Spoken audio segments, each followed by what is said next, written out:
When you look up at the night sky, it can tell you stuff about your future.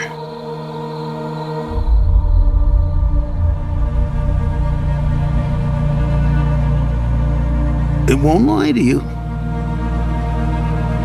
It's pure that way.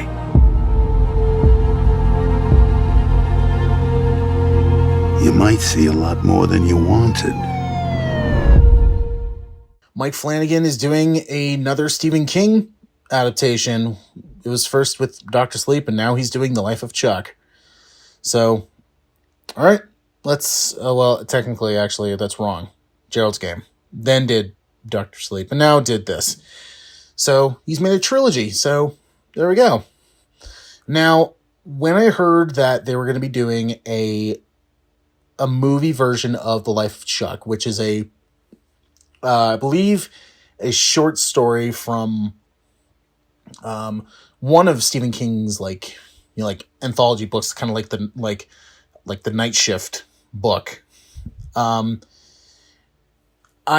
was going, okay, I don't know what this is. And then it was announced that Mike Flanagan was going to write and direct it. And I was like, okay, you got me already. You threw him in, and I'm like, you sold me. Shut up and take my money. And then it was announced that Tom Hiddleston was the lead, and I'm like, okay, you're checking all these boxes. And then more cast started coming out, and I was like, whoa, this feels like a Coen Brothers movie. The amount of stars that are in this, like, okay, so I went into this completely blind. And if you are looking for typical Flanagan, you will get it in the cinematography and some of the writing. But if you're looking for straight up horror, it is not here. There are like little elements of that, but overall not really. The horror really comes in like a 5-minute segment in this, and it's pretty brief. So yeah, it's like, oh, okay. I'm like, all right. Now, I've heard from a lot of people online, they said that they thought that this was Flanagan's best movie. Personally, do I think it's Flanagan's best movie? No. But because I still think that The Haunting of Hill House, while not a movie, is his best work. If I had to put movie, that is a little more difficult because, I really liked Oculus. Surprisingly, his Ouija Origin of Evil movie was really good. I really enjoyed Dr. Sleep. So I was, and then I cannot wait for his Exorcist movie, even though nothing's been revealed about it. But if he's doing it, I'm like, all right, I trust him. So Flanagan has become kind of another Christopher Nolan or Edgar Wright. I have not seen a bad movie from them. If I point out like the weakest, like Nolan, it would probably be Tenet, and with Edgar Wright, it'd probably be World's End. But, they're still good. And Flanagan has been surprising me time after time. But you are not going to get that like horror from Flanagan. This feels very like him showing like, hey, I can do other stuff other than just horror. I can make a more dramatic movie. I can make it more, I can do maybe like a little romance. I can do comedy.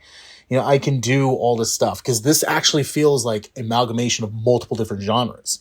Like you have your drama, you have your sci-fi elements, you have your humor, and maybe a little bit of like little spots of like horror, but they're like little gaps in there.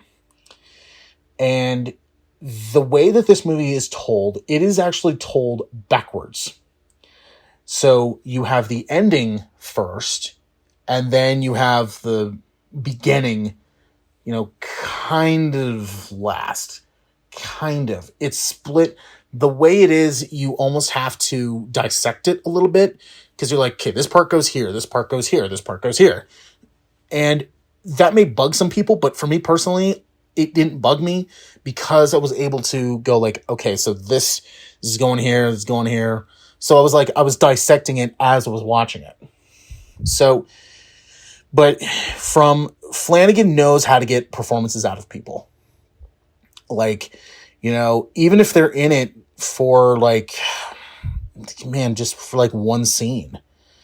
I mean, you have like a crap ton of people in this. Like you have Tom Hiddleston, you have Kieran Gillan, you have Mark Hamill, you have Chiwetel Ejiofor, you have Matthew Lillard. You just have a ton of different people, and much like a Coen Brothers movie, sometimes you only see them for like one scene. Like in something like Hail Caesar.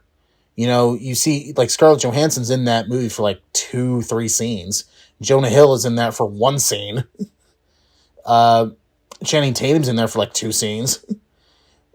So this is kind of that same thing, but it feels very much like his kind of version of something like Green Mile, where Green Mile, you look at it, and is it a horror movie? The situations, yes, but it's more of a drama. It is meant to make you cry. This one, it is more drama. I didn't cry at all, but the way that this movie just flows so well.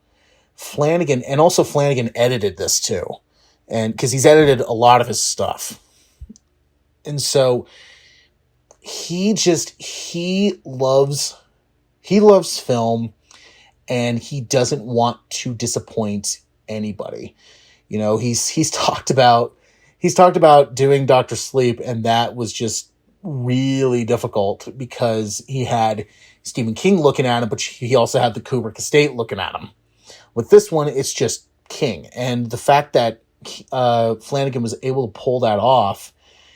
King has said, like, I'll give him anything. He was just like, I'll let Flanagan do whatever. And now he's doing a TV show for Carrie for Amazon. And then he's working on a Dark Tower series, which hopefully is better. It already sounds better because Flanagan's doing it.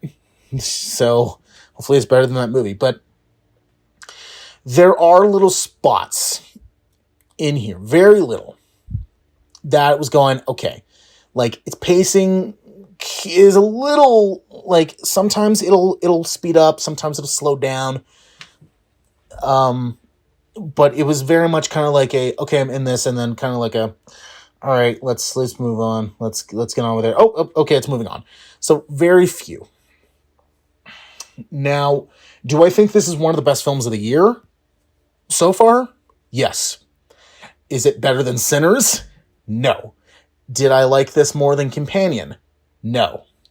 But I did very much enjoy this.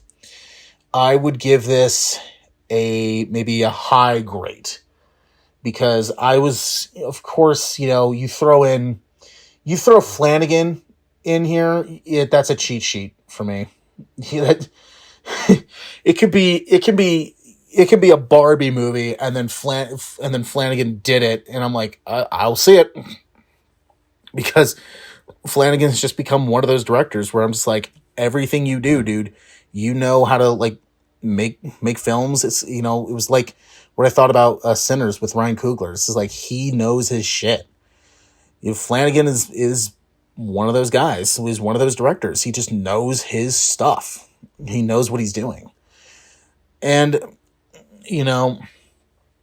would I rewatch this one? Yeah, but I think there's a couple of other Flanagan ones I'd rather rewatch. But I still thoroughly enjoyed this movie.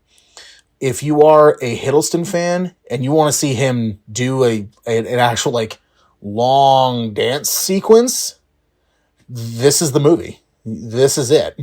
So you want to see Loki do like a maybe like a 10-minute dance sequence, watch this movie because you will get it. And it was really well done and very, very few flaws. And will this be on the best of the year list at the end of the year? More than likely, absolutely. So if you're a Stephen King fan and you don't want to see like something straight up horror, you want to go back to like some like dramatic Stephen King, this is it, because it is done very, very well. And yeah, Flanagan, keep making good stuff, man, because you're on a roll.